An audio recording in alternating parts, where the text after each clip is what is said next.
Rukun iman. Iman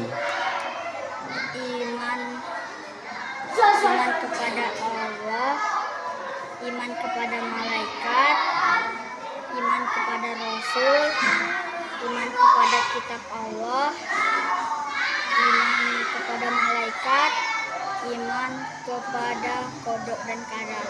Terus rukun Islam.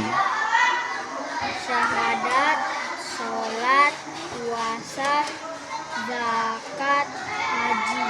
Apa artinya Masya Allah? Melihat hal yang bagus. Kalau astagfirullah. Melihat hal yang buruk. Kalau subhanallah.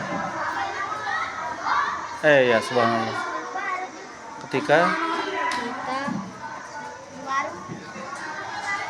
melihat hal yang buruk. ya